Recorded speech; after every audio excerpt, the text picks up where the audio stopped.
یہ ڈرنک تو صرف بہانہ تھا، چکھنا تو میں تمہیں چاہتا تھا۔ برہان افندی اسے گہری نظروں سے تکتے ہوئے بولا۔ اس کی معنی خیز نظریں سمجھ وہ مرنے کو ہوئی۔ دیکھیں، ہمارے یہاں جن کا نمک کھایا جائے انہیں دھوکہ نہیں دیا جاتا۔ میں آپ کی عیاشی کا سامان نہیں بن سکتی۔ وہ اپنے قدم پیچھے لیتی ہوئی بولی۔ ارے ارے ارے ارے، لیکن اب تم کیا کرو گی؟ ایک تو تم میری نوکرانی ہو اور اوپر سے قاتل حسینہ۔ مزہ لوٹے بنا جانے تو نہیں دوں گا میں، یہ کہتے وہ اسے کھینچتے بیٹھ۔ امی، حالت دیکھیں اپنی، اتنی بیماری میں بھی آپ کو چین نہیں؟ کیوں خود کو ہلکان کرتی ہیں؟ چھوڑ دیں ان کاموں کا، ان لوگوں کا کام۔ جس نے اپنی ماں کو غرق کر سمجھانے کی کوشش کی، جن کو کینسر تھا، جو کہ لاسٹ اسٹیج پر پہنچ چکا تھا، مگر وہ اس کی پڑھائی اور اپنی بیماری کا خرچ اٹھانے کو جی توڑ کوشش کر رہی تھی، اور اب عباس کی بس ہو چکی تھی۔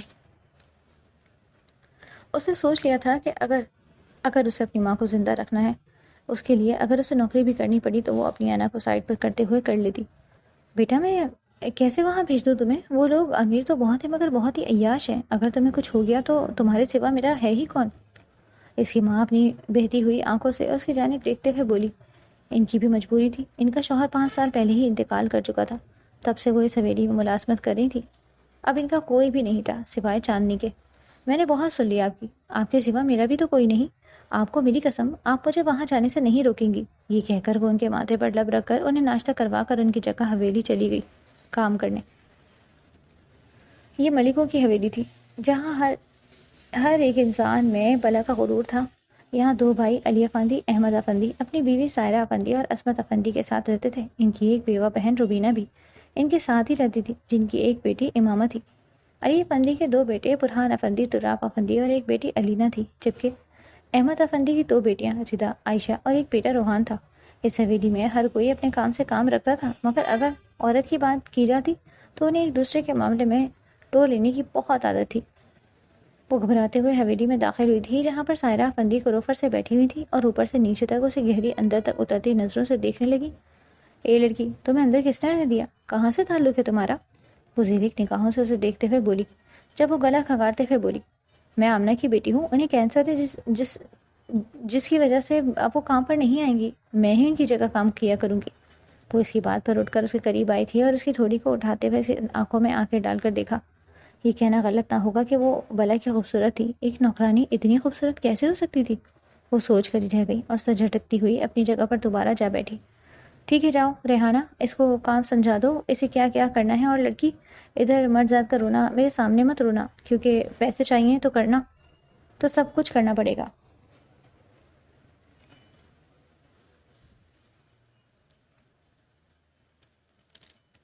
وہ 2 مہینے لہجے میں کہتی ہوئی اندر تک جا چکی تھی۔ پیچھے ریحانہ بھی اسے سارے کام بتانے لگی۔ جب ریحانہ نے اسے روحان افندی کے کمرے کی صفائی کرنے کا کہا تھا، پہلے ہی دن اسے چھوٹے صاحب کے بیٹے کا کمرہ صاف کرنے کا کام مل چکا تھا۔ وہ ڈرتی ڈرتی وہاں گئی تھی۔ دیکھ بھال کر لڑکی، یہ صاحبزادے مرچیں چبائے رہتے ہیں، اگر کوئی ادھر کی چیز ادھر ہوئی تو شامت تمہاری پکی ہے۔ ویسے بھی تمہیں اپنی ماں کا علاج کروانا ہے، اگر وہ کچھ کہیں بھی تو چپ چاپ سہ لینا، سمجھی تم؟ وہ اس کو سمجھاتی ہوئی وہاں سے جا چکی تھی، جبکہ وہ چپ چاپ اس کا کمرہ صاف کرنے لگی۔ ابھی اسے کمرے کی صفائی کرتے ہوئے 10 منٹ ہی ہوئے تھے جب دبے قدموں کوئی اس کے پیچھے آیا تھا۔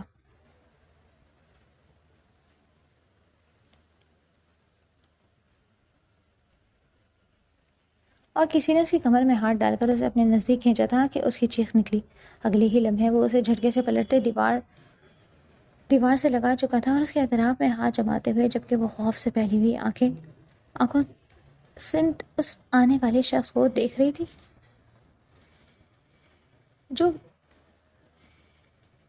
جو اس کمرے کا مکین تھا۔ کیا تم یہاں نہیں ہو اور میرے گھر میں کیسے آئیں؟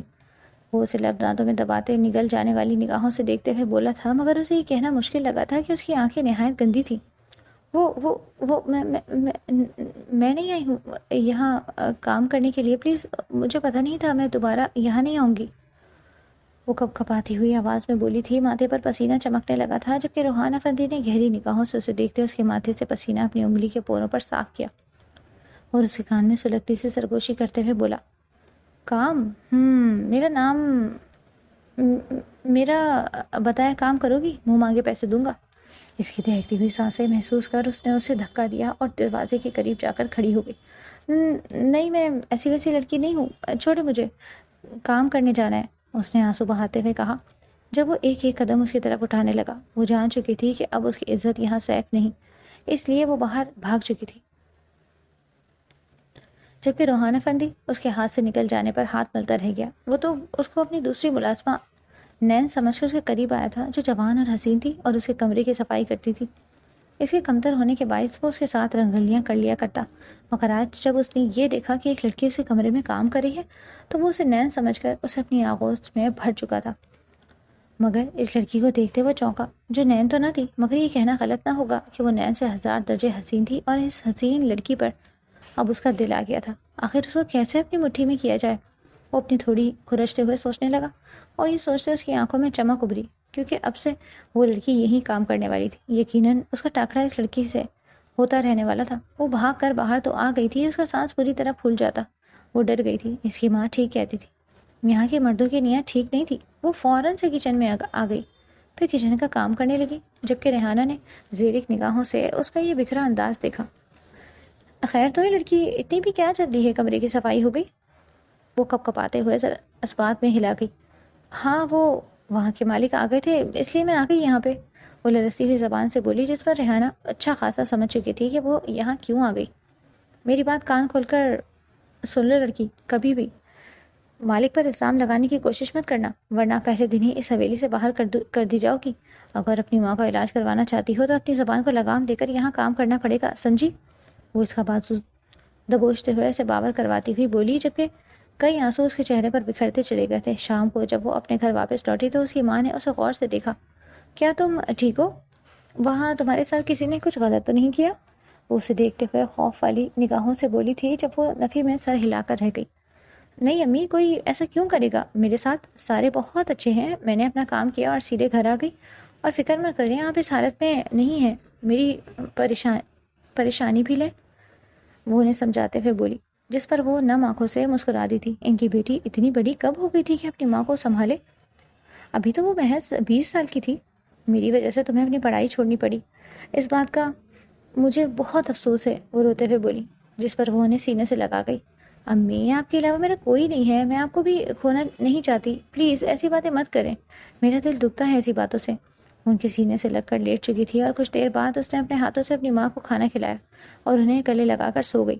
وہ ڈرتی تھی ہر ایک اس پل سے جب اس کی ماں اس کے ساتھ نہ ہوگی۔ تبھی وہ اپنی ماں کے لیے اس ملازمت کو جاری رکھنے پر مجبور تھی، کیونکہ اسے کوئی ایکسپیرینس بھی نہیں تھا جاب کا۔ وہ کوئی جاب نہیں کر سکتی تھی، اس لیے کام اس کے لیے فائدہ مند تھا، کیونکہ یہاں آرام سے اسے 40,000 تنخواہ دے دی جاتی۔ ایسے میں ان کے گھر کا خرچ بھی نہیں چل پاتا، اور اس کی ماں کی دوائیاں بھی آ جاتی، اور تھوڑا بہت علاج بھی ہو جاتا۔ اگلے روز پھر وہ اس کو دلاسا دیتے وہاں پر گئی تھی اور کام کرنے لگی۔ جب انہوں نے لاؤنج میں چائے منگوائی، اس وقت بڑے لوگ وہیں موجود تھے، اگر کوئی وہاں موجود نہ تھا تو وہ برہان افندی تھا، جو بزنس کے سلسلے میں آؤٹ آف سٹی گیا ہوا تھا۔ تبھی اس کو چائے لانے کا آرڈر ملا تو فوراً سے چائے کپس میں ڈالتے باہر لے گئی۔ بت بنے کھڑی مت رہو، چائے ڈال کر دو سب کو، اور دراب کو آئس کریم۔ ریحانہ نے اسے ہدایت دی تو وہ باری باری سب کو چائے دینے لگی۔ جیسے ہی اس نے آئس کریم کی پیالی دراب افندی کے ہاتھوں میں دی تو اس نے معنی خیز نظروں سے دیکھتے ہوئے اس کی انگلیوں کو اس بری طرح سے چھوا کہ اس کے ہاتھ سے پیالی چھوٹ کر نیچے گری، اور یہ ایک دم جھناکے کی آواز پر سارے ہی ان دونوں کی طرف دیکھنے لگے۔ سوری، میری غلطی سے ہوا۔ وہ فوراً سے پیالی کی ٹوٹی ہوئی کرچیاں اٹھانے لگی۔ کس پھوڑ کو کام پر لگا دیا، شکل گم کرو لڑکی، روبینہ بیگم اسے گھرکتی ہوئی بولی، جب دراب افندی معنی خیز نظروں سے دیکھتا ہوا بولا، ارے کوئی بات نہیں، ہو جاتا ہے ایسا، میری پرسنالٹی ہی ایسی ہے کہ کوئی بھی مجھے دیکھ بہک جائے، اور یہ تو پھر نہیں ہے۔ دراب افندی اسے اندر تک اترتی ہوئی نظروں سے دیکھ کر بولنے لگا، جبکہ وہ دوسری طرف دل ہی دل میں پریشان ہو رہی تھی کہ یہاں کا ایک مرد نہیں بلکہ باقی سارے بھی اسی طرح کے تھے، بالکل کماش فطرت کے۔ ابھی وہ روحان افندی کے چنگل سے نکلی نہیں تھی کہ دراب افندی کے کھودے ہوئے گڑھے میں گر گئی۔ آخر وہ جاتی تو کہاں جاتی، اس مرد کی نظریں کافی خلیص تھیں۔ وہ فوراً سے پیالی کرچیاں چنتے وہاں سے کچن میں جا چکی تھی۔ اس کا جسم تھر تھر کانپ رہا تھا، اس کا غلیظ لمس ابھی تک اس کے ہاتھ پر موجود تھا۔ وہ رگڑ رگڑ کے اپنے ہاتھ دھونے لگی، جب ریحانہ تن فن کرتی اندر آئی۔ لڑکی عقل کے گھاس چڑھنے گئی ہے، کیوں اپنی نوکری کروانا چاہتی ہو؟ اسے کرکتی ہوئی بولی تھی جب وہ آنسو بہاتی آنکھوں سے ان کو دیکھنے لگی۔ میری کیا غلطی ہے آنٹی؟ میں نے جان بوجھ کر تو نہیں کیا نا؟ اس شخص نے مجھے گندی نیت سے ہاتھ لگایا، میں ہو گئی ہوں۔ وہ بھی لگ پڑی۔ آخر کب تک وہ ان مردوں کے درمیان پھنسی رہتی؟ وہ ہچکیوں سے رونے لگی جب ریحان ابھی کو اس پر ترس آ ہی گیا۔ وہ یہ ایک دم اسے گلے سے لگاتی ہوئی اس کا سر تھپک گئی تھی۔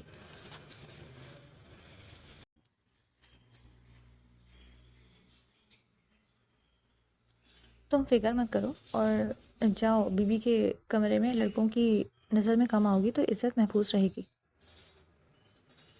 جیسے ہی وہ اس کے کمرے میں دستک دیتی داخل ہوئی تو امامہ نے اسے معنی خیز نظروں سے دیکھا تھا۔ اس کام والی کی خوبصورتی سے کھٹک رہی تھی۔ تبھی اس کے قریب جاتے ہوئے بولی، سنو۔ امامہ نے اسے بغور دیکھتے ہوئے کہا جب وہ سر جھکا گئی۔ جی کہیے۔ یہ تم کون سی بیوٹی کریم لگاتی ہو جو چہرہ اتنا گلو کرتا ہے؟ اس کی ملائی جیسی رنگت کو دیکھتے ہوئے اندر سے جلتے بھونتے اس کی خوبصورتی کا راز جاننا چاہتی تھی، جبکہ اس کی بات پر چاندنی بے ساختہ اسے دیکھنے لگی۔ نہیں تو کچھ بھی نہیں، وہ ناسمجھی سے بولی تھی جب وہ اس کو جھٹکے سے اپنے قدموں میں کھینچ گئی۔ بکواس مت کرو، سچ سچ بتاؤ، منہ پر کیا تھوپتی ہو اپنے چہرے پر جو چہرہ اتنا گورا اور پرکشش ہے؟ اس کی طرف دیکھتے ہوئے تنزیہ نظروں سے بولی تھی جب وہ ہچکچاہٹ کا شکار ہو گئی تھی۔ آخر وہ اس کو کیا بتاتی؟ وہ تو کچھ بھی نہ لگاتی تھی، اس کا تو قدرتی رنگ گورا تھا۔ میں سچ کہہ رہی ہوں بیبی، میں کچھ نہیں لگاتی، اس نے صاف لفظوں میں کہا تھا، جس پر اسے اور شدید جلن ہوئی تھی۔ یہ لڑکی بغیر کچھ لگائے ہی اتنی خوبصورت تھی۔ جب اگلے ہی پل وہ اسے اگلا حکم دے گئی۔ ہاں پھر کیا ہوا؟ جو حسین ہو تو نوکرانی ہی نا۔ اب منہ مت دیکھو میرا، اور یہ پکڑو نیل پالش اور میرے پاؤں پر لگاؤ۔ اس نے کس کر مٹھیاں بھینچی تھیں۔ آج سے پہلے کبھی وہ کسی کے قدموں میں نہیں جھکی تھی، مگر مجبوری انسان سے کیا کیا نہیں کرواتی۔ اس نے اس کی دی ہوئی نیل پالش تھامی اور اس کے پاؤں پر لگانے لگی۔ سچ سچ بتانا، دراب نے تمہارے کان میں کیا کہا؟ وہ تیکھی نگاہوں سے اسے دیکھتے ہوئے بولی تھی، کیونکہ لاؤنج میں وہ سب کچھ دیکھ چکی تھی اور دراب کی نظریں بھی وہ دل ہی دل میں دراب کو پسند کرتی تھی۔ وہ نہیں چاہتی تھی کہ دراب اس کے ہاتھ سے نکلے، وہ چاہتی تھی کہ وہ دراب سے شادی کر کے ہمیشہ اس حویلی میں رہے اور اس حویلی کے ملازموں پر راج کرتی رہے۔ مگر اسے معلوم نہ تھا کہ دراب کس کماش کا آدمی ہے جسے آج وہ اس کام والی کو دیکھ رہا تھا۔ اس کے دل میں بھانبر جلنے لگے تھے۔ وہ یہی کام والی ہوتے ہوئے بھی اس کی نظروں میں آ گئی تھی، اور وہ جو اتنے سالوں سے اس کے ساتھ رہ رہی تھی، اس پر ایک بھی نگاہ کیوں نہ گئی تھی اس کی؟ آخر اس کام والی میں ایسا کیا تھا جو چلتے کرتے سوچ رہی تھی کہ جب وہ کپکپاہٹ کا شکار ہوئی؟ کچھ نہیں، میرے سے بس غلطی سے ان کی آئس کریم گر گئی تھی، وہ منمناتے ہوئے بولی تھی جب وہ ایک دم اس کا منہ دبوچ کر ناخنوں سے اپنے قریب کھینچ گئی۔ پاگل سمجھتی کیا ہو مجھے؟ لڑکی، تم کام والیوں کو میں خوب جانتی ہوں، ضرور اسے اکسایا ہوگا، ورنہ وہ ایسا شخص نہیں کہ کسی کے بھی ہاتھ ٹکرا لے۔ تمہیں کیا لگتا ہے میں انجان ہوں اس بات سے؟ میں دیکھ رہی تھی، تم ضرور اسے اپنا آپ دکھا کر رجایا ہوگا۔ اس کے ناخن اس کے چہرے میں دھنسنے لگے تھے اور اس کی آنکھیں پل میں نم ہوئی۔ وہ تیزی سے نفی میں سر ہلانے لگی۔ میں نے ایسا کچھ بھی نہیں کیا، میرا یقین کریں، وہ اپنی صفائی دیتے ہوئے بولی تھی جب وہ اس کا منہ جھٹک گئی۔ میری نظریں تمہارے پر ہی رہیں گی۔ اگر میں نے دراب افندی کو دوبارہ تمہارے ارد گرد منڈلاتے دیکھا تو میرے ہاتھوں سے تمہاری جان جائے گی، یہ بات یاد رکھنا۔ دفع ہو جاؤ یہاں سے، اپنی شکل مت دکھانا مجھے جب تک میں نہ کہوں، وہ خرا کر بولی تھی جب وہ فوراً سے وہاں سے باہر نکلی۔ آج کا دن بھی بہت مشکل گزرا تھا اس کا، اور پھر یہی دن نہیں آنے والا۔ ہر دن اس کا سولی پر لٹک رہا تھا۔ کبھی اس کے ساتھ روحان افندی چھیڑخانی کرتا، کبھی دراب افندی۔ وہ عاجز آ گئی تھی ان لڑکوں سے۔ آخر وہ جاتی تو کہاں جاتی؟ اپنا دکھ سناتی تو کسے سناتی؟ ہر کوئی اس کی جان کے پیچھے پڑا تھا۔ ایک طرف وہ لڑکے اس کی جان عذاب میں رکھے ہوئے تھے، دوسری طرف وہ لڑکیاں جو ان سے پیار کرتی تھی ان کو چین کی سانس نہیں لینے دے رہی تھی۔ آج 1 مہینہ ہو چکا تھا اسے یہاں کام کرتے ہوئے، اور آج اس گھر کا بڑا بیٹا لوٹ رہا تھا اپنے بزنس ٹور سے واپس۔ ساری حویلی میں اس کی پسند کی تیاریاں ہو رہی تھیں، من پسند کھانے بنائے جا رہے تھے، اور وہ یہ سوچ رہی تھی کہ آنے والا شخص آخر کیسا ہوگا؟ کیا یہ بھی ان آدمیوں کی طرح بدفطرت ہوگا؟ وہ سوچ کر رہ گئی، اور دل نے یہی کہا تھا کہ جب باقی مرد ایسے ہیں تو پھر وہ بھی ویسا ہی ہوگا۔ اور آج بھی پھر اس کی سولی پر جان لٹکانے کے لیے اسے یہ کام دیا گیا تھا کہ اسے برہان افندی کے کمرے کی صفائی کرنی تھی۔ وہ مرد کیا نہ کرتے۔ اس کے آنے سے پہلے کمرے میں داخل ہوئی۔ وہ کمرہ اس کی خوبصورتی کا منہ بولتا ثبوت تھا۔ وہ حیران رہ گئی تھی، اسے لگا وہ کسی ڈریم لینڈ میں آ گئی ہو۔ ایسے کمرے تو اس نے صرف ٹی وی پر ہی دیکھے تھے، کہاں دیکھا تھا اتنا اعلیٰ ذوق والا کمرہ۔ اسے یقیناً دل سے اعتراف کرنا پڑا کہ یہاں کا مالک یقیناً اعلیٰ ذوق کا مالک تھا، تبھی یہ کمرہ کسی شاہانہ کمرے سے کم نہ لگ رہا تھا۔ اس نے دیکھ بھال کر وہاں کی صفائی کرنی شروع کی۔ کمرے میں لارج سائز میں لگی اس خوبصورت شخص کی تصویر پر نظر پڑتے اس کا دل دھک سے رہ گیا۔ کیا کوئی اتنا غبرو بھی ہو سکتا ہے؟ اس کے دل نے پوچھا تھا، اور اگلے ہی سیکنڈ اس کے دل نے اس بات کی نفی کی تھی۔ نہیں، ایسا نہیں ہو سکتا۔ بس سر جھٹک کر رہ گئی۔ آخر وہ اس بارے میں کیوں سوچ رہی تھی؟ اسے یہ سب نہیں سوچنا تھا، اسے اپنا کام کرنا تھا یہاں سے، اور جانا تھا۔ ابھی وہ ایک گلدان صاف کر رہی تھی جب ایک کڑکدار آواز اس کمرے میں گونجی تھی۔ کون ہو تم؟ یہاں کیا کر رہی ہو؟ وہ جھٹکے سے پلٹی، ساتھ ہی گلدان ٹوٹ کر چکنا چور ہوا تھا، جبکہ برہان افندی جو ابھی تھوڑی دیر پہلے آیا تھا نیچے سب سے مل کر اپنے کمرے کی جانب آیا۔ ایک انجان لڑکی کو اپنے کمرے میں پا کر اس نے زیرک نگاہوں سے دیکھا۔ آخر یہ انجان لڑکی تھی کون، اور اسے کمرے میں کیا کر رہی تھی؟ مگر اس کا چہرہ دیکھتے ہی وہ پل میں جیسے میسمرائز ہوا تھا۔ واقعی اس لڑکی کو دیکھتے کوئی بھی فدا ہو سکتا تھا۔ اس نے اس کے کمرے میں آنے کی اجازت کسی کو نہیں دی۔ پھر یہ کون لڑکی تھی جو بغیر پوچھے اس کے کمرے میں آ گئی تھی؟ کیا یہ ہردے کی کوئی دوست تھی؟ ہردے اس کی کزن تھی اور اسے چاہتی تھی۔ اس کا اعتراف وہ بے باک انداز میں کافی بار اس کے سامنے بھی کر چکی تھی، جو وہ بری طرح رد کر چکا تھا۔ جبکہ اس لڑکی کو دیکھ کر وہ خود سے بھری نگاہوں سے یہی سوچ رہا تھا کہ یہ بھی تو کوئی ایسی لڑکی نہیں۔ جب وہ کپکپاتے ہوئے لہجے میں بولی، وہ مجھے ریحانہ ابھی نے یہاں بھیجا، مجھے نہیں پتا تھا آپ آ جائیں گے، سچی، ورنہ میں یہاں نہ آتی۔ میں وہ جو آمنہ کام کرتی تھی نا، ان کی بیٹی ہوں، پلیز مجھے کام سے مت نکالیے گا۔ وہ فوراً گلدان کے ٹکڑے چنتے ہوئے بولی تھی، تیزی تیزی سے کپکپاتے ہاتھوں سے اسے کام کرتے دیکھ وہ اسے دیکھ کر رہ گیا۔ وہ آمنہ بھی کو بھی جانتا تھا، بہت اچھی اخلاقی عورت تھی۔ وہ سمجھ گیا تھا کہ وہ ویسی لڑکی نہ تھی، جبکہ اس کا یہ خوف سے کپکپاتا وجود ایک اسی دلچسپی اور گہری ہوئی تھی۔ وہ اس کے قریب بڑھنے لگا، جیسے جیسے وہ اس کے قریب بڑھ رہا تھا ویسے ویسے اس کے ہاتھ تیزی سے کانپ رہے تھے، اور جلدی جلدی میں کانچ اٹھاتے ہوئے اس کا ہاتھ ایک دم کٹ جانے کی وجہ سے لہو لہان ہوا تھا۔ ایک دم اس کی درد سے سسکی بلند ہوئی تھی اور آنکھوں سے آنسو پھل پھل کرتے بہنے لگے۔ جب اگلے ہی پل وہ تیزی سے اس کے قریب بیٹھا، اس کا ہاتھ تھام گیا جو وہ چھڑانے کی بھرپور کوشش کر رہی تھی، مگر وہ اسے جھٹکے سے لے کر اٹھاتا اور ایک ہاتھ سے فرسٹ ایڈ باکس تھامتے اسے بیڈ پر بٹھایا زبردستی، اور اس کا ہاتھ خون سے صاف کرنے لگا اور اس پر پٹی باندھی۔ عقل نہیں ہے تو میں دھیان کدھر ہوتا ہے تمہارا؟ اگر ایک کام کر رہی تھی تو اتنا ڈرنے کی کیا ضرورت ہے مجھ سے؟ میں کیا تمہیں کھا جاؤں گا؟ وہ کرکتے ہوئے لہجے میں بولا جب وہ سون سون کرنے لگی۔ اس صدا پر اس کا دل بری طرح فرکتا ہوا، مگر وہ اپنے اوپر سب کے کڑے پہرے بٹھا گیا۔ تم یہاں سے جاؤ اور کسی اور کو بھیجو کام کرنے کے لیے، وہ اسے جانے کا اشارہ کرتے ہوئے بولا۔ وہ حیرت سے آنکھیں پھاڑے اسے دیکھ رہی تھی کہ وہ گھر کے تمام مردوں سے کتنا مختلف تھا نا۔ صرف اس نے اسے گندی نگاہوں سے نہ دیکھا، نہ اسے بری نیت سے چھوا، بلکہ اس کے زخمی ہاتھ پر پٹی بھی کی، اور اب وہ اپنا کام چھوڑ کر کسی اور کو بلانے کا کہہ رہا تھا۔ کیا یہ دکھاوا تھا یا وہ واقعی ایسا تھا؟ وہ سوچ کر رہ گئی، اور اگلی ہی پل اس کی بات پر عمل کرتے ہوئے وہاں سے نکل پڑی اور ریحانہ بی بی کو بتایا تھا۔ انہوں نے کسی اور ملازمہ کو بھیجتے وہاں کی صفائی کروائی۔ اگلے روز اس کے لیے بریانی بنائی گئی تھی۔ جب وہ سب کو کھانا سرو کر رہی تھی تو اس نے بغور دیکھا، گھر کے تمام لڑکوں کی نگاہ اس کی جانب بھی تھی، مگر یہ گندی نگاہ تھی۔ وہ لمحے میں جانچ گیا، اس کو اپنے گھر کے لڑکوں کی فطرت کا اچھی طرح پتہ تھا۔ جیسے ہی برہان افندی کے لیے کھانا ڈالنے لگی، اس نے اس کا ہاتھ تھام لیا، جو سب سے تو مخفی رہا، مگر برہان اس کی نظریں جو عین چاندنی کی جانب تھی وہ یہ بھانپ چکا تھا۔ اس کی آنکھیں آنسوؤں سے بھر گئی تھیں، اور اس کی آنکھوں میں آنسو دیکھ برہان افندی کا دل بے چین ہوا۔ جب اگلے ہی لمحے وہ گلا کھنگارتے ہوئے روحان افندی کو مخاطب کر گیا، وہ ڈر کے فوراً سے اس کا ہاتھ چھوڑ گیا تھا۔ روحان، بتاؤ کام کیسے چل رہا ہے؟ وہ اس کی جانب گھرتی نگاہوں سے دیکھتے ہوئے بولا، جبکہ روحان افندی اچھی طرح جان چکا تھا کہ برہان نے اسے یہ سب کرتے دیکھ لیا، اس لیے اپنی خیر مناتے ہوئے پھر اس نے اس کی جانب دیکھنے کی غلطی بھی نہ کی تھی، جبکہ وہ تشکر سے نم آنکھوں سے اسے دیکھتی وہاں سے ہٹ گئی۔ سننے میں آیا ہے کہ تم کام ٹھیک نہیں کر رہے، بہت سے ٹینڈرز مس کیے ہیں تم نے۔ میں چاہتا ہوں کہ تم دھیان دو کام پر، باقی چیزوں میں تمہارا دھیان کچھ زیادہ ہی ہے۔ میں نہیں چاہتا کہ اس وجہ سے تم اپنی عزت بھی کھو دو۔ وہ ایک دم تیکھے لہجے میں بولا تھا، جبکہ توہین سے اس کا منہ سرخ ہوا۔ وہ وہاں سے اٹھ کر اندر جا چکا تھا۔ چاندنی اس انداز میں اسے بدلہ لیتے دیکھ برہان کو دیکھنے لگی تھی۔ کیا اس نے اس کی وجہ سے روحان افندی کی بکواس کی تھی؟ ایک دم اس کے دل میں خوش فہمی ہوئی تھی، مگر اگلے ہی پل وہ سر جھٹک گئی۔ وہ بھلا ایسا کیوں کرے گا؟ اپنے گھر کے فٹ کے خلاف کیوں جائے گا؟ آخر وہ محض سوچ کر ہی رہ گئی تھی۔ یہ اس سے 2 دن بعد کی بات ہے۔ روز وہ ہی برہان افندی کے کمرے میں چائے دینے جایا کرتی تھی۔ وہ اس کی ڈیوٹی لگا چکا تھا، کیونکہ اسے چاندنی کے ہاتھ کی چائے پسند آ چکی تھی۔ شام کو آفس سے آنے کے بعد وہ اس کے ہاتھ کی چائے پیتا تھا، اور جب وہ اسے چائے دینے آتی تو نظر نہ چرا کر اپنی نظروں کو ٹھنڈک پہنچایا کرتا۔ وہ دل ہی دل میں اس سے محبت کرنے لگا تھا، مگر ابھی تک اعتراف نہیں کر پایا تھا، کیونکہ وہ جانتا تھا کہ اگر اس نے اعتراف کر لیا تو وہ اس کے کمرے میں نہیں آیا کرے گی، اور اپنے گھر کے مردوں کی نظروں سے تو وہ پہلے ہی واقف تھا۔ وہ یہ بھی جانتا تھا کہ اگر اس نے ابھی اسے اس پل اظہار کیا تو وہ اسے باقی مردوں کی طرح ہی سمجھے گی، اور وہ اسے کسی غلط فہمی کا شکار نہیں کرنا چاہتا۔ جیسے ہی وہ برہان افندی کے کمرے میں چائے دینے کے لیے آئی تو نین بھی مٹکتی ہوئی اس کے پیچھے ہی آئی۔ وہ جو برہان کو چائے دے رہی تھی اس کی آواز سن کر پیچھے مڑی۔ مالک، دراب صاحب اس کو بلا رہے ہیں۔ وہ تیکھی نظروں سے اس جانب دیکھتے ہوئے بولی تھی۔ اس کے دل میں بھانپڑ جل رہے تھے۔ وہ روحان افندی کے ساتھ ساتھ دراب افندی کے دل پر بھی راج کرتی تھی، مگر یہ کل کی آئی لڑکی دراب افندی کی آنکھوں میں نظر آنے لگی۔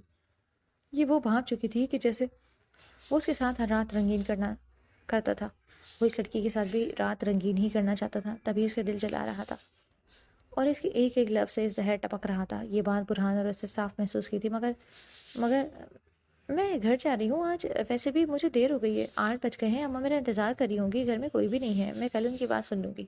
وہ لرزتے ہوئے لہجے میں بولی تھی۔ یقیناً رات کے اس پہر بلانے کا مقصد گھٹیا تھا دراب کا۔ جب برہان نے اس کا خوف سے کپکپاتا وجود دیکھا، وہ سمجھ گیا ضرور دراب اس کے ساتھ کوئی ایسی ویسی حرکت کر چکا تھا جو جان چکا تھا۔ تو جاؤ گھر میں دیکھ لوں گا اسے، برہان نے اپنی گڑگدار آواز میں کہا تھا جب نین پیر پٹکتے ہوئے بولی۔ صاحب جی، انہوں نے اسے ابھی بلایا ہے اور کہا ہے کہ اگر یہ میرے کمرے میں نہیں آئے تو کل اسے سزا دیں گے۔ وہ دھوپ نکلتے ہوئے مرتے کیا نہ کرتے اس کے ساتھ گئی۔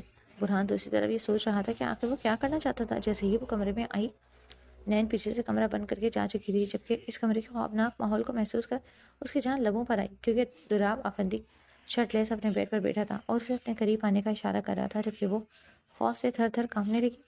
دیکھیں پلیز مجھے جانے دیں، مجھے امامہ بی بی بلا رہی ہیں، میں آپ کی بات نہیں سن سکتی، پلیز وہ یہاں آ جائیں گی، وہ روتے ہوئے بولی تھی جب وہ نفی میں سر ہلاتے بیڈ سے اترتے دھیرے دھیرے قدم اس کی جانب لینے لگا اور اسے کلائی سے کھینچ کر اپنے سینے سے لگا چکا تھا۔ تمہاری خوبصورتی پر تو میرا کب سے دل آ گیا ہے، مگر میرا بھائی مجھے لگ رہا تھا اس کام میں ٹانگ اڑائے گا، اس لیے تو میں تمہیں پہلے ہی اپنا بنانا چاہتا ہوں تاکہ تمہیں کوئی اور اپنا نہ بنا سکے۔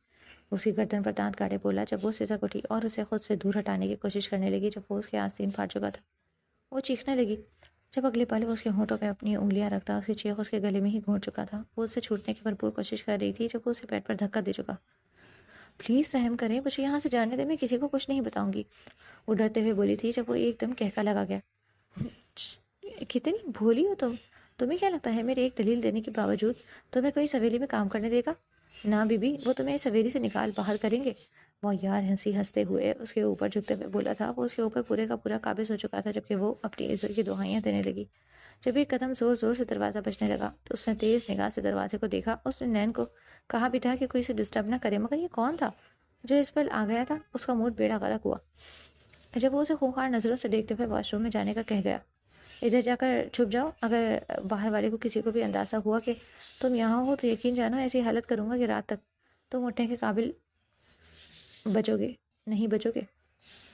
وہ اسے وارن کرتے ہوئے ایک دم گھسیٹتے ہوئے واش روم میں بند کرتا، اپنے بالوں میں ہاتھ پھیر کر خود کو نارمل کرتے ہوئے دروازہ کھل گیا تھا۔ برہان افندی اسے دیکھتے ہی دھکا دیتے اندر داخل ہوا۔ کہاں ہے وہ، جلدی بتاؤ مجھے، اس کی جانب سے رک نگاہوں سے دیکھتے بولا، جس کا چہرہ سرخ پڑا تھا۔ ضرور اس نے کچھ کیا تھا۔ بھائی آپ کس کی بات کر رہے ہیں؟ یہاں کوئی بھی نہیں تھا، میں تنہا ہی تھا، بھلا میرے ساتھ یہاں کوئی کیوں ہونے لگا؟ وہ اپنے آپ کو نارمل کرتے ہوئے بولا۔ آگے بھی برہان تھا، اس کا بڑا بھائی، اگلے ہی لمحے کس کر اس کے منہ پر تھپڑ مارتے ہوئے بولا تھا۔ میں اچھی طرح جانتا ہوں لڑکی یہی ہے، کہیں نہیں گئی، وہ زہریلے لہجے میں بولتا ہوا بولا۔ جب وہ بے یقینی سے اسے دیکھنے لگا تو کیا اس نے معمولی لڑکی کے لیے اس پر ہاتھ اٹھایا تھا؟ بھائی میں سچ کہہ رہا ہوں، یہاں کوئی بھی نہیں، وہ دانت پیستے ہوئے بولا جب وہ اگلے ہی لمحے اسے دیوار سے لگا گیا۔ کیا تم مجھے بچہ سمجھ رہے ہو دراب؟ میں تمہاری فطرت سے اچھی طرح واقف ہوں، مگر یہ سب میں یہاں نہیں ہونے دوں گا۔ وہ اسے کھا جانے والی نگاہوں سے دیکھتے ہوئے ہر طرف دیکھنے لگا تھا۔ جب اسے بیٹھ کے دوسری طرف اس لڑکی کا دوپٹہ مل چکا تھا گھرا ہوا، اس نے وہ اٹھاتے ہوئے اس قاتل نگاہوں سے دیکھا جب وہ نظریں چرا کر رہ گیا۔ اس نے فٹافٹ ادھر دیکھتے سیدھا واش روم کا رخ کیا، جہاں وہ نیچے بیٹھی ہوئی خود کو اپنے ہاتھوں سے ڈھانپے پوری طرح رو رہی تھی۔ اس نے فٹافٹ اسے اٹھایا اور اس کے گرد اس کا دوپٹہ پھیلا دیا۔ وہ نین سے ایک چادر منگوائی اور اس کے جو وہ فوراً اس کے حکم پر لے آئی۔ اس نے اسے چادر اڑائی اور اسے گھر چھوڑنے چلا گیا، جبکہ اب دراب افندی پاگل ہو رہا تھا۔ آخر اس کے بھائی کو یہ سب پتہ کیسے چلا؟ وہ اپنے بال نوچتے رہا، یقیناً وہ اس لڑکی کو نہیں چھوڑنے والا تھا۔ میں اپنے منہ میں آنے والے کو اس طرح آرام سے جانے نہیں دیتا بھائی۔ یہ آپ کی غلط فہمی ہے کہ میں اس کا پیچھا چھوڑ دوں گا، ایسا کبھی ممکن نہیں، وہ اپنے آپ سے عہد کرتے ہوئے بولا تھا، جبکہ وہ گاڑی میں سے اس کے گھر چھوڑنے جا رہا تھا جب بری طرح کانپ رہی تھی۔ دیکھو میرا مشورہ یہی ہے کہ تم ابھی یہاں نہ آؤ، تم جانتے ہو دراب آرام سے نہیں بیٹھے گا، اس لیے جب تک تمہارے پاس کوئی مضبوط سہارا نہیں ہے تم یہاں نہیں آ سکتی، وہ اس کی جانب دیکھتے ہوئے بولا جب وہ بے یقینی سے اسے دیکھنے لگی۔ مگر میں کچھ نہیں کر سکتی، میرے ہاتھوں میں کچھ نہیں ہے، مجھے اپنی ماں کا علاج کروانا ہے اور تب تک مجھے یہاں آنا ہی ہوگا، یہ کہہ کر وہ اپنے گھر کے اندر جا چکی تھی، جبکہ اس کی آنکھوں نے دور تک اس کا پیچھا کیا تھا، وہ اندر جا چکی تھی۔ پیچھے اسے جی بھر کر اپنے بھائی پر غصہ آ رہا تھا کہ وہ آخر ایک لڑکی کے ساتھ ایسا کیسے کر سکتا تھا۔ رات کو اپنے بیڈ پر لیٹے ہوئے وہ ہر رات ہر ایک پل اسے ہی سوچ رہا تھا۔ اسے سمجھ نہیں آ رہی تھی کہ اگر وہ کرے تو کیا کرے۔ آخرکار اسے ایک ہی حل نظر آیا اور وہ سوچ چکا تھا کہ اگلے روز وہ اسے اس بارے میں بات کرے گا، جبکہ اگلے روز اسے شدت سے بخار چڑھ چکا تھا اور وہ حویلی نہیں جا پائی۔ ایک دو دفعہ حویلی کے ملازمین اسے بلانے آ چکے تھے، جبکہ اس کی حالت دیکھ وہ خود ہی واپس لوٹ گئے۔ دوسری طرف درا بھی اس کے آنے کا بے صبری سے انتظار کر رہا تھا، مگر وہ آج نہیں آئی تھی، جس پر وہ اپنے ہاتھ ملتے رہ گیا۔ اگلے روز اسے ضروری کام سے اس کے باپ نے بزنس کے سلسلے میں دوسرے شہر بھیج دیا تھا۔ وہ نہ چاہتے ہوئے بھی جلتا کرتا گیا تھا۔ تمہیں تو میں آ کر دیکھ لوں گا چاندنی بی بی، میں تمہیں کسی اور کا نہیں ہونے دوں گا۔ جب تک میں تمہیں حاصل نہیں کر لوں گا تمہارا پیچھا اتنی آسانی سے نہیں چھوڑوں گا، وہ خود سے عہد کرتے ہوئے بولا۔ جبکہ 2 دن بعد جب وہ لوٹی تو پھر سے شام کے پہر اسے برہان افندی کے کمرے میں چائے لے کر جانا تھا۔ جیسے ہی وہ چائے لے کر اس کے کمرے میں آئی تو برہان نے اسے اپنے پاس بیٹھ کر اشارہ کیا۔ یہ چائے رکھ کر میرے قریب آؤ۔ برہان افندی اسے گہری نظروں سے تکتے ہوئے بولا۔ اس کی معنی خیز نظریں سمجھ وہ مرنے کو ہوئی جب وہ آنکھیں پھاڑے اسے دیکھنے لگی۔ وہ ایسا کیوں کر رہا تھا؟ میں آپ کے ساتھ کیسے بیٹھ سکتی ہوں؟ آپ میرے مالک ہیں، وہ ہچکچاتے ہوئے بولی تھی جب وہ اسے دوبارہ اپنے پاس بٹھا گیا۔ کہنے کی ضرورت اس نے محسوس نہ کی تھی۔ دیکھو، میں صاف اور سیدھے لہجے میں بات کروں گا، اور اس گھر کے مردوں کی نظریں تمہارے اوپر ہیں، اور تم جانتی ہو کہ وہ صاف نظریں نہیں ہیں۔ جب تک وہ تمہیں حاصل نہیں کر لیں گے تمہارا پیچھا نہیں چھوڑیں گے، اس لیے تمہاری عزت خطرے میں ہے۔ اس کے چاروں طرف دھماکے کرتے ہوئے بولا تھا جب وہ ششدر رہ گئی اور ہاتھ تیزی سے مسلنے لگی۔ آخر اب اس کو کیا کرنا چاہیے تھا؟ وہ اپنی ماں کے علاج کے لیے پیسے کہاں سے لائے گی اگر وہ یہاں سے چلی جاتی؟ اس لیے میں چاہتا ہوں کہ تم پر اپنی چاندنی لگا دوں تاکہ کوئی تم پر بری نگاہ نہ ڈال سکے۔ آپ میرے ہیں، میں آپ کی نوکرانی ہوں، آپ میرے مالک ہیں، میں کیسے آپ سے بغیر شادی کے زواجی تعلق بنا سکتی ہوں؟ وہ اپنے قدم پیچھے لیتی بولی۔ لیکن مجھے تمہارے ساتھ رات گزارنی ہے تاکہ کوئی اور تم پر اپنی چھاپ نہ چھوڑ سکے۔ تمہارے جسم پر میرا حق ہونا چاہیے۔ تو کیا وہ بھی ویسا ہی نکلا تھا؟ وہ اس کو دیکھ سوچ رہی تھی جب وہ اگلی ہی پل اس کی جانب دیکھتے اس کی نظر کا مفہوم سمجھتے بولا۔ یہ سب باقی لوگ سمجھیں گے مگر میں نہیں۔ میں صرف تمہیں اپنے زیر سایہ اس لیے لینا چاہتا ہوں تاکہ کوئی تمہیں بری نگاہ سے نہ دیکھ سکے۔ میں ویسے بھی تم سے نکاح کرنا چاہتا ہوں۔ یہ کیا تھا؟ اس نے اس پر دھماکا۔ یہ کیا کہہ رہے ہیں آپ؟ وہ بھی بے یقینی سے بولی۔ مجھے اچھی طرح اندازہ ہے میں تمہیں سب میں اکیلا نہیں چھوڑ سکتا، اور تمہیں تمہاری ماں کا علاج بھی تو کروانا ہے۔ جب تم میری بیوی بن جاؤ گی تو تمہاری ذمہ داری اٹھانا میرا فرض ہوگا، اور اس میں تمہاری ماں کی ذمہ داری بھی آتی ہے، اور اس کا علاج میں کرواؤں گا۔ وہ اس کی جانب دیکھتے ہوئے بولا جبکہ وہ کشمکش کا شکار تھی۔ تو کیا وہ اس کے لیے اتنا سب کچھ کر رہا تھا؟ مگر کیوں؟ وہ اسے دیکھ کر رہ گئی۔ مگر میں ایک نوکرانی ہوں، آپ کی عزت پر حرف آئے گا اگر آپ نے مجھ سے شادی کی، یا یہ آپ بھی جانتے ہیں۔ چاندنی نے اسے آگے آنے والے حالات سے آگاہ کرنا چاہا جب وہ مسکرا دیا۔ میں اچھی طرح جانتا ہوں لڑکی، میں کیا کر رہا ہوں کیا نہیں۔ تم اپنی بات کرو، کیا تمہیں قبول ہے؟ اس کی جانب دیکھتے ہوئے بولا جب اس نے سب کچھ سوچتے ہوئے اقرار کر ہی لیا۔ جی مجھے قبول ہے، آخر اس کی عزت بنتے ہوئے کم از کم اس گھر کے مرد تو اس کی عزت کریں گے، اور اس کی ماں کا علاج بھی ہو جائے گا، اور اسے کیا چاہیے۔ تبھی وہ اٹھا۔ چلو آج میں تمہیں ڈراپ کروں گا گھر، اور تم سے نکاح بھی کروں گا۔ یہ کہتے ہوئے وہ اسے لے کر جا چکا تھا۔ ایک مسجد میں آتے انہوں نے نکاح کر کے ایک دوسرے کو اپنے نکاح میں قبول کیا تھا۔ اب وہ چاندنی برہان افندی بن چکی تھی۔ جیسے ہی وہ اسے چھوڑنے آیا تو وہ بھی اس کے ساتھ باہر نکلا۔ جب وہ اسے دیکھ بولی، آپ کدھر چلے آ رہے ہیں؟ وہ حیرت سے بولی جب وہ اس کے ساتھ اندر داخل ہوا۔ اندر؟ اور کہاں؟ کیا اپنی ساسو ماں سے بھی نہیں مل سکتا؟ وہ اس کی جانب دیکھتے ہوئے شریر نگاہوں سے بولا تھا، جبکہ اس کے یوں پتلے رنگ ڈھنگ دیکھ کر وہ مرنے کے قریب تھی۔ میری بات تو سنیں، وہ اسے پکارتی رہ گئی، مگر وہ اندر جا چکا تھا، جبکہ اندر اپنے مالک کو آتے دیکھ کر آمنہ بی بی کھڑی ہو گئی۔ ارے مالک، آپ یہاں کیوں آئے؟ آپ نے مجھے بتایا ہوتا میں ہی آ جاتی۔ کیا میری بیٹی سے کوئی غلطی ہو گئی ہے؟ وہ پریشانی سے بولی جب وہ نفی میں سر ہلا گیا۔ آپ کی بیٹی سے کوئی غلطی نہیں ہوئی، بلکہ میں آپ کو بتانے آیا ہوں کہ میں آپ کی بیٹی سے نکاح کر چکا ہوں۔ وہ یہ کہہ کر ان پر دھماکہ کر چکا تھا، جبکہ وہ بے یقینی سے اپنی بیٹی کو دیکھنے لگی جب وہ شرمندگی سے سر جھکا کر رہ گئی۔ آپ اس کی طرف ایسے مت دیکھیں، شاید اس نے آپ کو نہیں بتایا مگر گھر میں بہت سے لوگوں کی بری نظریں اس پر تھیں، اور یہ میں برداشت نہیں کر سکتا تھا۔ یہ آپ بھی جانتی ہیں اور میں بھی کہ میں اپنے گھر کے مردوں سے نہایت مختلف ہوں۔ وہ انہیں یقین دلاتا ہوا جب وہ نم آنکھوں سے اسے دیکھنے لگی۔ صاحب، یہ میں جانتی ہوں کہ آپ مختلف ہیں، آپ کو مجھے صفائی دینے کی ضرورت نہیں ہے، لیکن میری بیٹی کو وہاں کوئی قبول نہیں کرے گا، وہ اسے سمجھاتے ہوئے بولی جب وہ نفی میں سر ہلا گیا۔ اپنی بیوی کی عزت کیسے کرانی ہے کیسے نہیں، یہ میں اچھی طرح جانتا ہوں۔ مجھے اس کی حفاظت کرنے کے لیے کوئی مضبوط رشتہ چاہیے جو مجھے مل چکا ہے۔ اب اسے میں پوری طرح سے حویلی والوں کے سامنے ڈیفینڈ کر سکوں گا۔ آپ اس کی فکر مت کریے، اور آپ کو کل میں ایک اچھے ہاسپٹل میں ایڈمٹ کروا رہا ہوں۔ آپ اپنی تیاری کر لیجیے، انشاءاللہ آپ ٹھیک ہو جائیں گی۔ وہ ان کے سامنے سر خم کرتا بولا جب وہ بے ساختہ اس کے سر پر پیار کر گئی تھی۔ بیٹا جیتے رہو، خوش رہو ہمیشہ۔ ان سے دعائیں لیتے وہاں سے جا چکا تھا جبکہ چاندنی کی نظروں نے اس کا پیچھا کیا تھا۔ کیا تھا وہ شخص؟ کیا کوئی فرشتہ جو اس کی زندگی میں اللہ کی طرف سے بھیجا گیا تھا، جس نے اس کی ساری مشکلوں کو حل کر دیا تھا؟ چٹکی بجاتی کہ وہ اسے دیکھتی رہ گئی۔ کیا وہ کبھی اس کا احسان اتار پائے گی؟ دل نے بے ساختہ نفی کی۔ نہیں، وہ اس شخص کا احسان نہیں اتار سکتی تھی۔ اگلے روز جب وہ وہاں گئی تو کام ختم کرنے کے بعد وہ کچھ اسنیکس اور چائے لیے لان میں آئی تھی، جہاں وہ سب کزن سے اکٹھے بیٹھے تھے، اور روحانہ فندی اسے گھور گھور کر دیکھ رہا تھا جس پر وہ تب کر رہ گئی تھی۔ اس کی نظریں بہت خلیص لگتی تھیں۔ سب کو اسنیکس سرو کرنے کے بعد برہان جو اسے ہی دیکھ رہا تھا اسے مخاطب کرتے ہوئے بولا تم بھی بیٹھ جاؤ، ہمارے ساتھ کھا لو۔ اس کی بات پر سارے دنگ رہ گئے تھے اور اسے دیکھنے لگے۔ برہان، یہ تم کیا کہہ رہے ہو؟ بھلا یہ یہاں کیسے بیٹھ سکتی ہے؟ ریتا نے تنک کر کہا کیونکہ تھی تو وہ کام والی ہی نا، وہ لوگ کام والی کے ساتھ بیٹھ کر کیسے کھا سکتے تھے؟ یہ صرف تم لوگوں کی سوچ ہے۔ اگر تم امیر غریب لوگوں کو ایک پیمانے پر نہیں جان سکتے تو تمہیں انسان ہونے کا کوئی حق نہیں۔ وہ ریتا کے منہ پر جواب مارتا وہ بولا وہ اسے وہاں بیٹھنے کا کیا کہا تھا؟ وہ وہاں بیٹھنا تو نہیں چاہتی تھی، مگر وہ اپنے شوہر کا حکم ٹال بھی کیسے سکتی تھی؟ اس لیے وہ ہچکچاتے ہوئے وہاں بیٹھ گئی۔ اپنے لیے چائے ڈالو اور اپنی پلیٹس میں اسنیکس بھی ڈالو، اگلا حکم صادر کرتے وہ خود سب کو غوطہ لگانے کا سبب بنا تھا۔ آخر وہ کیوں اتنا رحم دل بنا تھا اس لڑکی کے لیے؟ ردا دل ہی دل میں وہ اس لڑکی سے جلن کا شکار ہونے لگی تھی۔ کیا وہ بھی اس لڑکی کی خوبصورتی کی طرف مائل ہو گیا تھا؟ وہ دل ہی دل میں سوچ رہی تھی، کیونکہ اس کو تو وہ اپنے لیے سوچی بیٹھی تھی اور اس سے شادی کرنا چاہتی تھی۔ پھر وہ کیسے اس کو ایک کام والی لڑکی کے لیے دیوانہ ہوتے دیکھ سکتی تھی؟ اس کا دل کیا کوئی جادو کی چھڑی لے اور اس لڑکی کو یہاں سے غائب کر دے، مگر وہ آخر ایسا کیا کرتی جو اسے اس لڑکی کو کام سے ہٹانا پڑے گا؟ وہ دماغ میں شیطانی منصوبہ بننے لگی اور اس نے امامہ کی طرف دیکھا جو خود اسے کھا جانے والی نظروں سے دیکھ رہی تھی۔ اس نے نہ سمجھی سے اسے دیکھا، بھلا امامہ کیوں اسے نفرت بھری نگاہ سے دیکھ رہی تھی؟ مگر جیسے ہی اس کی نگاہ روحان پر گئی تو وہ سارا معاملہ سمجھ گئی تھی۔ یقیناً روحان بھی اس لڑکی کو پسند کرتا تھا، تبھی وہ لڑکی امامہ کی نگاہوں میں کھٹک رہی تھی۔ یہ سوچاتے ہی اس کے لبوں پر شیطانی مسکراہٹ چھلکی۔ کیوں نہ اس بات کا فائدہ اٹھایا جائے؟ اسے امامہ سے ہاتھ ملانا پڑے گا اور اس لڑکی کو یہاں سے رفع دفع کرنا پڑے گا۔ وہ یہ سوچ کر رہ گئی تھی۔ رات کو وہ امامہ کے کمرے میں آئی تھی اور اس کے ساتھ منصوبہ بناتے ہوئے بولی امامہ، میں بھی جانتی ہوں کہ تم روحان کو پیار کرتی ہو اور میں پیار کرتی ہوں برہان سے، لیکن وہ لڑکی اس سب لڑکوں کے دل میں بس چکی ہے۔ ہمیں اس لڑکی کو کسی بھی طرح اس گھر سے نکالنا ہوگا، چاہے ہمیں اس پر گھنونا الزام ہی کیوں نہ لگانا پڑے۔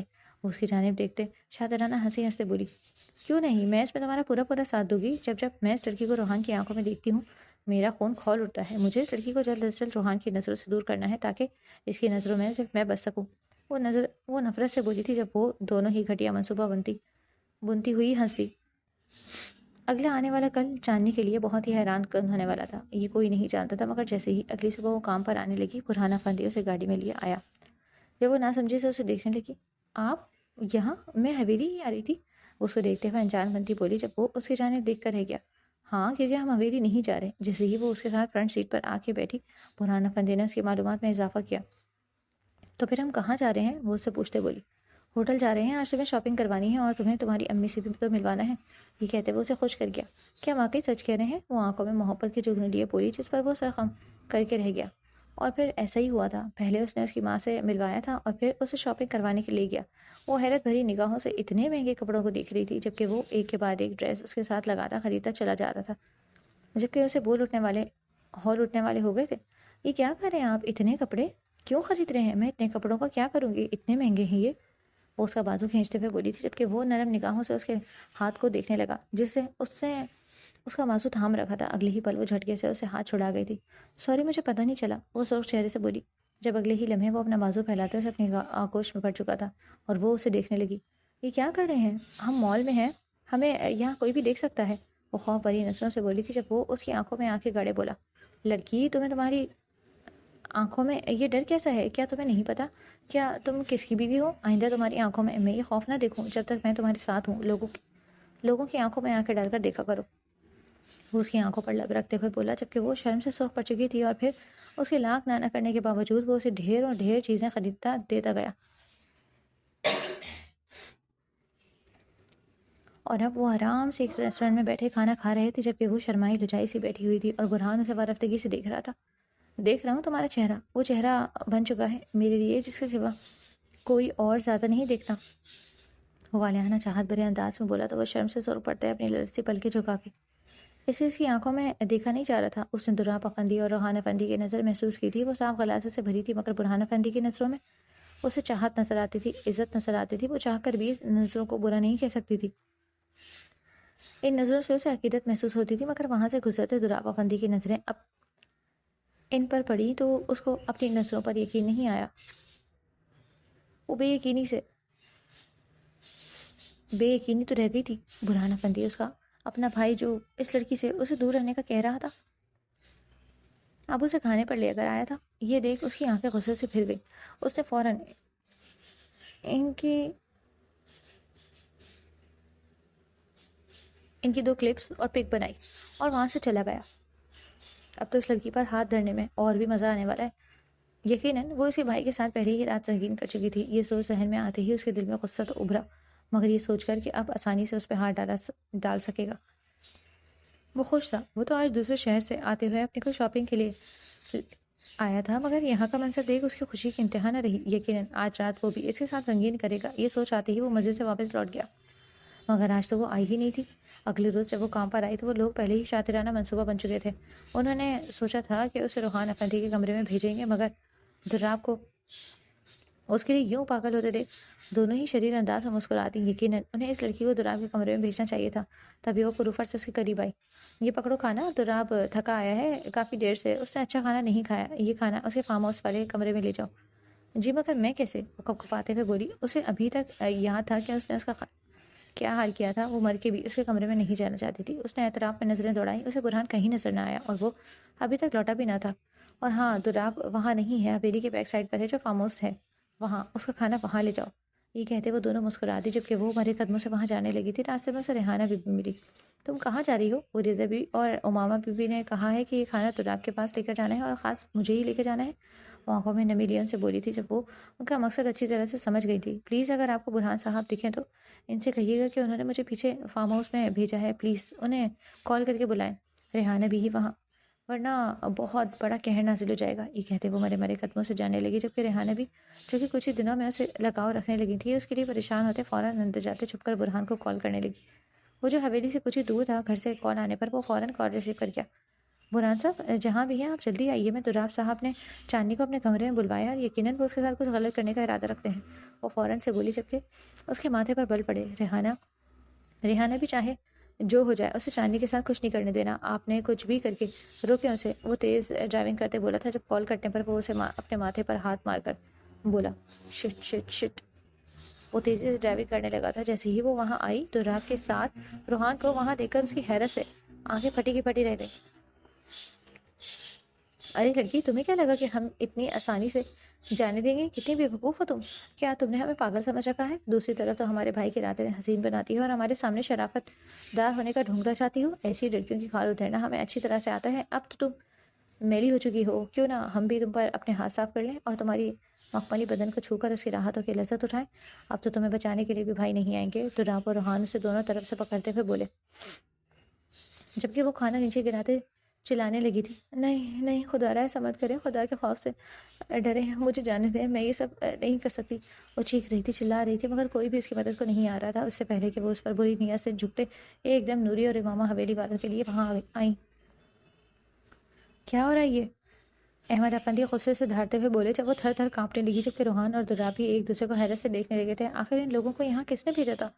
ہم نے کہا تھا نا چاچو، یہ لڑکی بالکل بھی ٹھیک نہیں ہے، اس کا کردار بہت خراب ہے، لوگوں کو رجھاتے تو ہم اسے پہلے ہی دیکھ چکے تھے، مگر اب آپ لوگوں نے اپنی آنکھوں سے دیکھ لیا تھا کہ یہ کس کماش کی عورت ہے۔ اب دیر مت کیجیے گا، اس کو بالوں سے پکڑ کر گھسیٹ کر باہر نکال دیجیے۔ ردا سے آنکھ اگلتی نگاہوں سے دیکھ بولی تھی جبکہ نوری نے آگے آ کر اس کے منہ پر تھپڑ مارا تھا کہ وہ نیچے گری۔ جھوٹ کیوں بول رہی ہیں آپ بی بی؟ اگر آپ نے مجھے یہاں نہ بھیجا ہوتا تو میں مرتے دم تک ان کے چنگل میں نہ پھنستی، مگر مجھے کیا پتا تھا آپ کی مجھے پھنسانا ہی چاہتی ہے۔ وہ اپنی صفائی میں چلاتے ہوئے جب اگلے ہی پر وہ اس کے بال دبوچ گئی۔ تو مجھ پر الزام لگائے گی؟ اتنی اوقات ہے تیری؟ یہاں کوئی بھی تیری بات پر یقین نہیں کرے گا، سمجھی بدفطر لڑکی۔ اس سے پہلے کہ وہ ایک اور تھپڑ اسے رسید کرتی، برہان افندی تیر کی طرح تیزی سے ان سب کو چیرتے ہوئے اس کے آگے کھڑا ہوا تھا اور ردا کا ہاتھ پکڑ کر مروڑ چکا تھا جس کی چیخیں بلند ہوئیں۔ یہ کیا بدتمیزی ہے برہان؟ اس کی وجہ سے تم مجھے کیوں دھکا دے رہے ہو؟ وہ غصے سے چلائی جب وہ اسے پیچھے دھکا دے گیا جو منہ کے بل گری اور اس نے اس کو اپنی پناہوں میں سمیٹا۔ تمہیں کچھ ہوا تو نہیں؟ کہیں درد تو نہیں ہو رہا تمہیں؟ اس کے منہ سے اس کے بال ہٹاتے ہوئے اس کا منہ پیار سے اپنے ہاتھوں کی پیالی میں بھرتے ہوئے بولا تھا جب سب شوق میں چلے گئے اور وہ اس بات میں سر ہلا گئی۔ اچھا وہ آپ آ گئے؟ انہوں نے مجھ پہ بہت گندے الزامات لگائے، یہ کہہ رہی تھی کہ میں تراب صاحب اور روحان صاحب کو بہکانے کے لیے جان بوجھ کر یہاں آئی ہوں، بلکہ انہوں نے ہی مجھے یہاں بھیجا تھا۔ وہ اس کے گلے سے لگتے ہوئے بولی تھی، جبکہ برہان کی ماں ششدر رہ گئی۔ یہ کیا بےحود کی ہے لڑکی، میرے بیٹے کے گلے میں پاہیں ڈال کے جرت بھی کیسے کی تم نے؟ وہ حیران ہی تو رہ گئی تھی۔ میں نہ کہتی تھی یہ لڑکی کریکٹر لیس ہے، اور رکھیں آپ اس کو گھر میں کام پر۔ امامہ ایک دم اسے آگے مارنے کو جھپٹی جب وہ اسے بھی دھکا دے گیا۔ زیادہ ہاتھ توڑوانے کا شوق ہے تو اب آؤ میرے سامنے، ہاتھ کا چورا چورا کر دوں گا۔ اگر تم نے غلطی سے بھی میری بیوی کو کوئی بھی نقصان پہنچانے کی کوشش کی تو یقین جانو زمین میں کاٹ دوں گا تمہیں۔ اسے خیر بھری نگاہوں سے دیکھتے ہوئے، سب پر دھماکہ ہی تو کر گیا تھا۔ یہ سب کیسے ممکن ہے؟ یہ تمہاری بیوی کیسے ہو سکتی ہے؟ اس کا باپ آگے آتا حیرانی سے بولا۔ جی ہاں، یہ بیوی ہے میری، آپ کے کان بالکل ٹھیک سن رہے ہیں، اسے میں نے اپنے نکاح میں لیا ہے، یہ میری لیگل بیوی ہے، جسے آپ سب لوگ گھٹیا الزامات سے نواز رہے ہیں۔ ایک حد ہوتی ہے، میں ہی جانتا ہوں میں نے یہ سب کیسے برداشت کیا ہے، ورنہ اگر آپ لوگوں سے میرا خون کا رشتہ نہ ہوتا تو میں آپ لوگوں کو بھی نہ چھوڑتا۔ پہلے ہی ان غلیظ لڑکوں کی وجہ سے اس نے بہت دکھ اٹھائے ہیں، ان کی گندی نظروں میں اپنی بیوی پر محسوس کر چکا تھا، لیکن اب تک انہیں ڈھیل دے رہا تھا کہ یہ میرے کزن ہے، مگر اب میں ایک ایک کی گردن اڑا دوں گا، ہر ایک کی جس نے بھی اس کے قریب آنے کی کوشش کی، اور پورے معاشرے میں ان سب کو بدنام کر دوں گا کہ کیسے یہ لڑکیوں کو رکیل کی طرح ٹریٹ کرتے ہیں۔ پھر میں دیکھتا ہوں کہ یہ کیسے سب کو منہ دکھاتے ہیں۔ وہ اپنے باپ اور چاچو کی آنکھوں میں آنکھیں گاڑے بولا، جو شرم سے نظریں جھکا کر تھے۔ یقیناً ان کی تربیت میں کوئی تو کوتاہی رہ گئی تھی، جبکہ ان کی مائیں بھی پشیمان نظر آنے لگی تھیں۔ مجھے معاف کر دینا بیٹا، میں اپنے بیٹے کی اچھی تربیت نہیں کر پائی۔ سائرہ بیگم آگے آتے اسے معافی مانگتے ہوئے بولی۔ انہیں اندازہ نہ تھا کہ ان کا غرور ان کو لے ڈوبے گا اور وہ اپنے بیٹے کی تربیت صحیح سے نہیں کر پائیں گی، اور وہ ایک لڑکی کی عزت سے کھیل جانے کی کوشش کرے گا۔ جبکہ روتے ہوئے وہ برہان کے اور پیچھے چھپی تھی، مگر وہ اندر کاٹ دار نگاہیں ان دونوں لڑکوں پر نظر ڈال کر رہ گیا تھا۔ اور تم لوگ یہاں سے نکلنے کی کرو، کیونکہ تم لوگوں کی شکلیں بھی میں یہاں برداشت نہیں کر سکتا، اور اپنے گھر کی لڑکیوں پر تم لوگوں کا سایہ بھی نہیں پڑنے دوں گا۔ میں کیوں؟ تم لوگ یہاں سے جتنا دور رہوں اتنا ہی اچھا ہے۔ میں اپنے گھر میں کوئی گندگی نہیں چاہتا، اور اگر تم لوگوں نے انکار کیا تو دوسری صورت میں تمہیں ایک پھوٹی کوڑی نہیں ملے گی۔ بزنس میں سے سمجھ آئی؟ وہ ان سب پر نظر ڈالتے اسے کھینچ کر اپنے کمرے میں لے جا چکا تھا، جبکہ وہ اس کے سینے سے لگ چکی تھی۔ آپ جانتے ہیں اگر آپ وقت پر نہ آتے تو میں اپنی جان دے دیتی، مگر کسی کو اپنے قریب نہ آنے دیتی، وہ روتے ہوئے بولی تھی، جب وہ کس کر اسے اپنے سینے سے لگا گیا۔ میرے ہوتے ہوئے ایسا ہو سکتا ہے کیا؟ ان سب کے ہاتھ توڑ کر آنکھیں نہ نکال دیتا جو میری بیوی کی طرف ہاتھ بڑھاتے اور گندی نیت سے بڑھتے۔ تم فکر مت کرو، جب تک میں زندہ ہوں تمہیں کوئی گندی نیت سے چھو بھی نہیں سکتا، سمجھی تم؟ وہ اس کی آنکھوں پر لب رکھتے ہوئے بولا۔ میں مجھے کہنا تھا مجھے گھر چھوڑائیں۔ اس کے قریب سرخ ہوتی اٹک اٹک کر بولی، جب وہ اسے دیکھ کر رہ گیا۔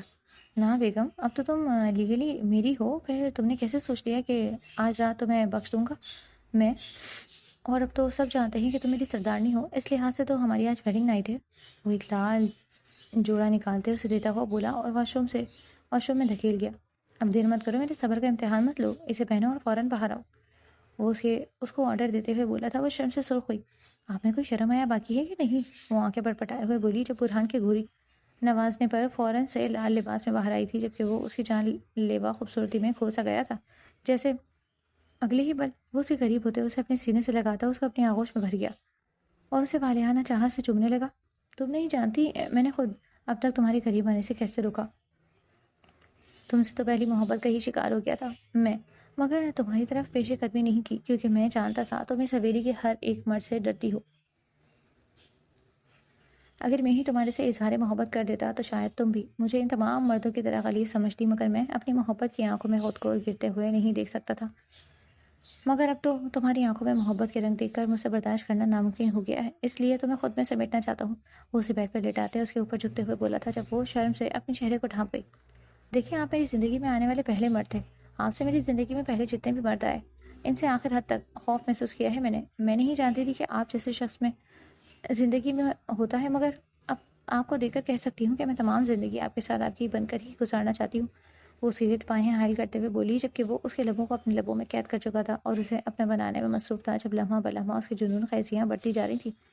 پلیز آہستہ، وہ نم آنکھوں سے بولی تو وہ اس کی نمی کو محبت سے چن گیا۔ فکر مت کرو، تو میں کسی آپ کینے کی طرح ہاتھوں میں سجا کر رکھوں گا، کبھی تمہیں کوئی درد اور تکلیف نہیں دوں گا جانم۔ یہ کہہ کر وہ اسے اپنی آغوش میں لے گیا اور پوری رات وہ اسے اپنے بناتا رہا، جبکہ صبح وہ پور پور اس کے رنگ میں رنگ چکی تھی۔ جانم گڈ مارننگ، وہ اسے آغوش میں لیتے ہوئے بولا تو وہ شرما کر اس کے سینے میں منہ چھپا گئی۔